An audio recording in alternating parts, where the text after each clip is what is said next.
La prospection est une phase où on va rencontrer les communautés pour avoir des données de base et travailler avec eux pour voir si c'est nécessaire de faire la cartographie et aussi travailler avec eux pour essayer de voir quelle est la meilleure méthodologie qu'ils doivent utiliser pour faire la carte. Avant d'avoir la prospection proprement dite, on doit avoir ce qu'on appelle des pré-prospections, qui sont des moments où on visite le maximum de communautés possibles dans la région où le problème se pose. Lorsqu'on visite ces communautés, on discute avec eux, on leur montre combien les cartes peuvent aider à résoudre le problème qu'ils rencontrent. Et après avoir visité toutes ces communautés, on choisit maintenant parmi ces communautés celles qui ressentent le plus de problèmes, celles qui sont les plus affectées par le problème et aussi quelques-unes qui ne sont pas très affectées. Donc on a un échantillon, on prend un échantillon de communautés avec lesquelles on commence donc une prospection. La première chose, c'est d'avoir le consentement des communautés à pouvoir participer au projet, essayer de trouver des solutions aux problèmes qu'ils rencontrent. Et maintenant, lorsqu'ils ont exprimé leur consentement, la deuxième chose maintenant à faire, c'est de voir avec les communautés, parmi toutes les méthodologies de cartographie participative qui existent, quelle est la meilleure méthodologie qu'ils devront utiliser pour pouvoir résoudre le problème qui se pose. Ça permet que la communauté puisse s'approprier du projet. On travaille avec toutes ces communautés pour pouvoir collecter les informations de base sur la population, sur leurs activités, sur leurs problèmes, sur les solutions même qu'ils pensent être probables pour résoudre, qu'on peut apporter à ces problèmes-là. Donc lorsque ces données de base sont collectées, la deuxième chose à faire maintenant, c'est de travailler avec les communautés pour voir, sur la base des problèmes qu'ils ont identifiés, quelle stratégie est-ce qu'ils vont mettre en place pour essayer de résoudre ces problèmes.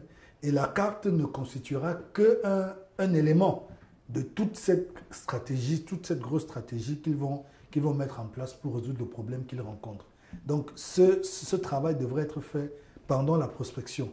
Et lorsque cela est fait maintenant, il passe à l'autre phase qui est maintenant de choisir les représentants de la communauté qui vont être les plus impliqués ou alors le plus impliqués dans le processus de cartographie participative qu'on appelle souvent les cartographes locaux. Donc, ils établissent les critères pour les choisir et ensuite ils les désignent. Ça peut se faire pendant la prospection ou bien pendant la prospection, on peut juste définir ces critères avec eux, arrêter ces critères avec eux et ils restent travailler ensemble pour les choisir, pour les désigner. Donc, ça c'est également quelque chose de très important. Et l'autre élément qu'on fait pendant la prospection, c'est on permet aux gens dans le village de choisir définitivement, comme je l'ai dit tout à l'heure, la méthodologie qu'ils vont utiliser. Quels sont les éléments en fonction du problème qui se pose? Est-ce qu'il faut juste faire des cartes qui n'ont pas besoin de beaucoup de précision?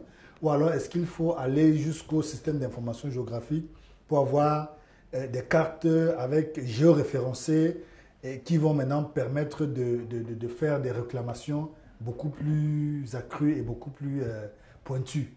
L'autre élément important à faire pendant la prospection, c'est de travailler avec la communauté pour préparer les éléments liés à la logistique de l'atelier ou de l'activité de cartographie participative proprement dite. Et puis c'est très important aussi dans les villages par exemple qui sont mixtes, il faut se rassurer qu'on ne dort pas chez un seul groupe. On va juste dans les maisons confortables.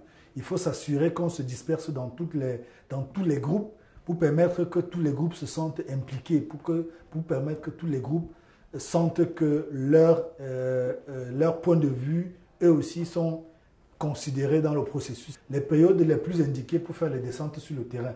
Il faut se rassurer que ces périodes coïncident avec non seulement les périodes où les communautés sont disponibles, mais aussi avec des périodes où on n'a pas, par exemple, la pluie. Parce que quand il y a des grosses pluies, on peut avoir des difficultés à couvrir tout l'espace que la communauté, en temps normal, utilise. Donc, il faut bien choisir avec également le meilleur moment pour pouvoir bien le faire. Donc, tous ces éléments de logistique devront être faits pendant la prospection. Le consentement préalable et libre d'une communauté ne se fait réellement que lorsqu'on prend le temps nécessaire pour lui expliquer les avantages et les inconvénients qui sont liés à l'utilisation des cartes pour résoudre un problème.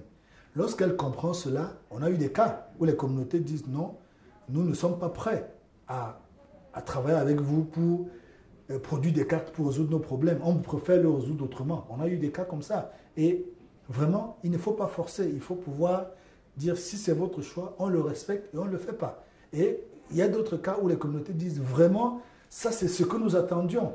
Ce problème, on veut le résoudre et vraiment tel que c'est expliqué, nous pensons que ceci sera vraiment utile pour résoudre notre problème.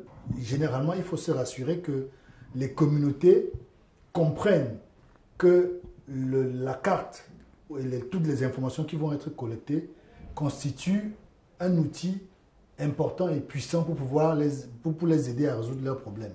Il faut prendre le temps que cela demande pour pouvoir les aider ou pour pouvoir permettre que les communautés le comprennent. Quand ils l'ont maintenant compris, les communautés sont mieux à même de prendre le processus, de pouvoir prendre le contrôle du processus et de pouvoir maintenant s'y impliquer et être les principaux acteurs.